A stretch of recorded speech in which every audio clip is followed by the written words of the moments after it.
रायबरेली के गदागंज थाना क्षेत्र के पूरे खुशहाल गांव के निवासी जितेंद्र कुमार और उनके पिता श्रीराम ने क्षेत्रीय लेखपाल मनोज पाल पर गंभीर आरोप लगाते हुए जिलाधिकारी को शिकायती पत्र सौंपा है। बता दें, डीएम कार्यालय पहुंचकर पीड़ितों ने लेखपाल के खिलाफ कार्रवाई की मांग की है। जितेंद्र ने बताया कि लेखपाल ने उनके साथ अमर्यादित व्यवहार किया और बिना सूचना के उनके खेत में मेड़ बनवा दी। विरोध करने पर लेखपाल ने आदेश होने का दावा किया है, लेकिन कोई दस्तावेज नहीं दिखाया। पीड़ितों ने आरोप लगाया है कि लेखपाल ने धमकी दी है कि तहसील में एसडीएम उनके कागजात देख लेंगे। जितेंद्र के अनुसार रविवार को लेखपाल ने विपक्षी सुनील के साथ मिलकर उनकी जमीन पर जबरन मेड़ बनवाई, जिसमें उनकी एक बिस्वा उड़द की फसल ट्रैक्टर से जुतवाकर नष्ट कर दी गई। इसकी शिकायत थाने में की गई, लेकिन पुलिस ने कोई भी कार्रवाई नहीं की, उल्टे पीड़ित को थाने में बिठा लिया। पीड़ितों ने लेखपाल और सुनील पर कार्रवाई की मांग की है। उन्होंने डीएम से मामले की जांच कर दोषियों को सजा देने और उनकी बर्बाद फसल का मुआवजा दिलाने की गुहार लगाई है। क्या नाम है आपका? हमारा नाम जितेंद्र कुमार, पिता का नाम श्रीराम। कौन सा गांव है? पूरे खुशियाल मजरे भगवंत चननिया। थाना क्या है? गदागंज। क्या समस्या है आपकी? समस्या यह है कि लेखपाल संडे को आया था, कोई बिना सूचना के हमारे ज़मीन में मतलब मेड़ बंधवा दिया, और जबकि उसका कोई दाखिल खारिज नहीं है। हमारा 3 साल बैनामा दाखिल करी, सब कुछ है। बिना सूचित के लेखपाल से मैंने पूछा कि कोई सबूत। लेखपाल बोलता मेरे पास आदेश है। तो बोला मेरे को आदेश दिखाओ। लेखपाल बोलता है कि आदेश दिखा रहा हूँ। फिर मेड़ बंधवा के वो थाने से पुलिस थी, उससे पूछा सर थोड़ा रुकिए, तो मेरी बात तो सुनिए, मेरा कागज़ देखिए। लेखपाल का नाम मनोज पाल।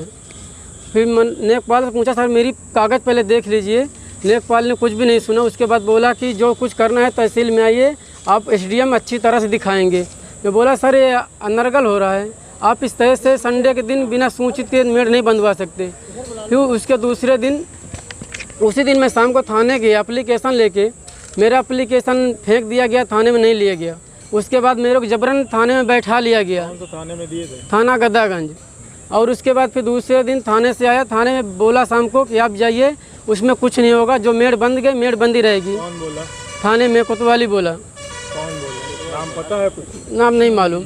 आगे क्या हुआ? फिर आगे सुबह गया, सुबह वहाँ पे मेरा खेत जो था उसमें उड़द काट के फेंक दिया गया। सुनील पिता का नाम मोहनलाल, मोहन पिता का नाम रामलाल, उसकी सुनील की पत्नी थी सीमा, पति का नाम सुनील कुमार, और जिसने बेचा उसके खिलाफ मेरे ज़मीन में उसका नाम अनिल कुमार, पिता का नाम बैजनाथ। इन लोगों ने सब मिल के मेरा जितना बांस गड़ा था रस्सी काट के फेंक दिया, पूरा चारा उड़द काट के फेंक दिया।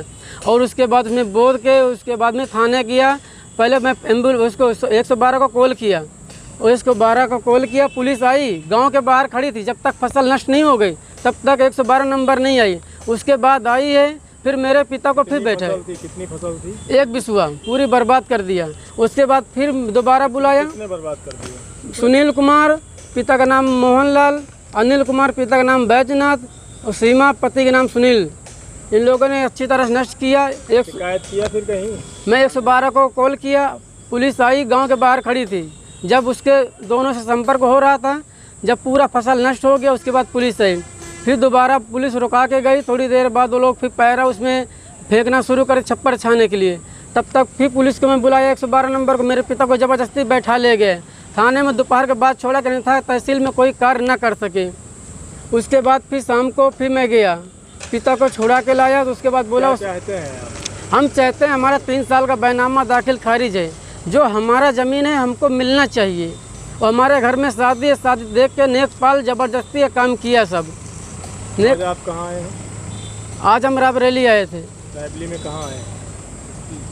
SP office. यहाँ पर क्या बोला गया? यहाँ पे रिपोर्ट ले लिया गया एप्लीकेशन, बोला हम बाद में आप कार्रवाई करेंगे अब।